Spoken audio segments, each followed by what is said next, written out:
Bonjour Nicolas Traynor. Bonjour. Est-ce qu'on prononce bien Nicolas? Oui. Je crois entendre un tout petit accent. Oui, je suis écossais d'origine. Vous êtes écossais, installé en Aquitaine. Voilà. Vous avez amené du scotch avec vous? Pas aujourd'hui, non. En terre de Bordeaux. Alors vous avez créé Azure Light System, des systèmes laser à fibres de nouvelle génération. Ma première question, évidemment, c'est qu'est-ce que vous avez créé, qu'est-ce que vous vendez? Ouais, d'accord. Donc, il faut savoir que les lasers à fibres sont des lasers qui sont vraiment la vedette du monde laser. Mais ces lasers souffraient d'une petite inflexibilité au niveau de la couleur de la lumière. Et nous avons apporté la solution à cette inflexibilité. Donc vous l'avez rendu flexible, le laser? Nous l'avons rendu flexible et multicouleur. Et qu'est-ce qui vous a donné l'idée de créer ça? Vous avez remarqué un besoin sur un marché donné? C'est deux choses, c'est une opportunité. C'était des observations plutôt au labo à l'Université de Bordeaux et une idée de l'utilité que ça pourrait avoir sur tout un ensemble de marchés. Alors quels sont ces marchés? Donc les marchés principalement c'est de la biomédicale, donc cytométrie, séquençage ADN et ensuite des marchés de l'holographie, des marchés de mesures industrielles où on va chercher différentes couleurs pour faire différentes choses.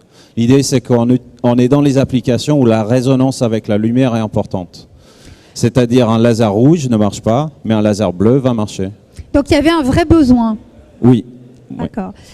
Qui sont concrètement vos clients? Vous parlez du médical, donc ce sont des laboratoires de recherche? Non, c'est des intégrateurs de systèmes, de séquençage, de cytométrie, qui vont vendre ça au laboratoire. D'accord. Quelle est votre force commerciale dans ce marché-là?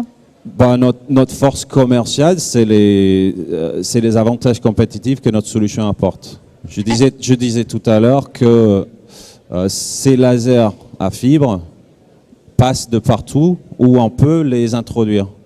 Donc notre force commerciale, c'est qu'on met notre laser par rapport à notre laser, c'est que ça va consommer moins, ça va coûter moins cher et les mesures vont être mieux avec une meilleure qualité.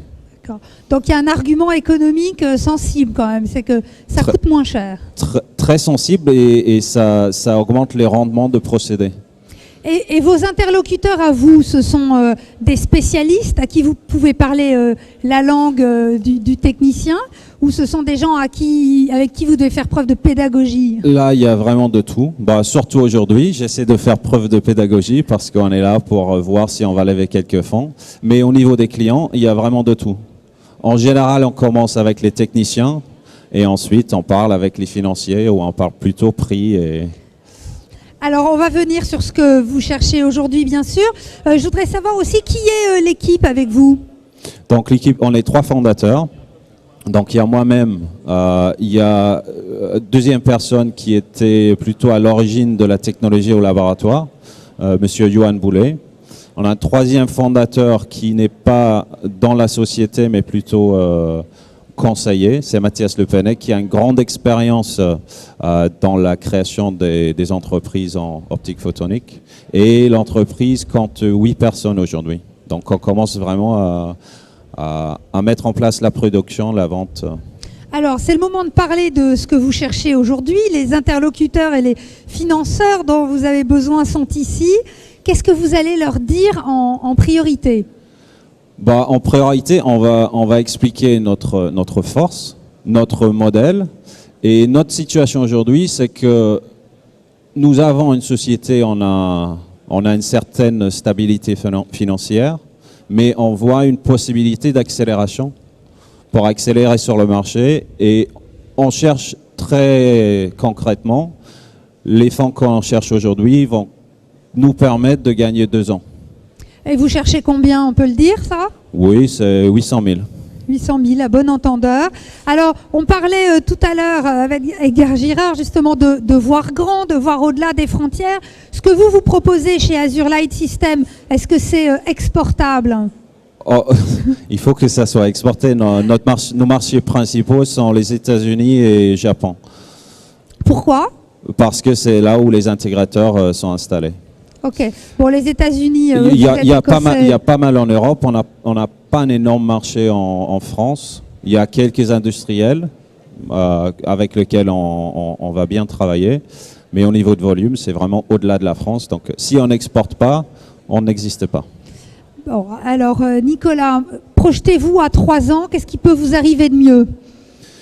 Ce qui peut nous arriver de mieux dans 3 ans, c'est que l'entreprise soit établie, que nous avons développé le chiffre d'affaires que nous visons, ou plus, et nous commençons à intéresser certains grands industriels qui pourraient nous regarder avec un bon œil. Parce que votre projet, c'est de vous revendre? Je pense que c'est une sortie qui est tout à fait envisageable, oui. Ok, qui a même l'air d'être tout à fait envisagée, on peut dire. On peut le dire. Bon, bah écoutez, j'espère que vous allez rencontrer aujourd'hui les bonnes personnes. Merci de nous avoir présenté Azure Light System. On vous retrouve dans un des lieux là en particulier? Oui, on est au stand P28. Allez, P28. Merci Nicolas, bonne Merci journée. à vous.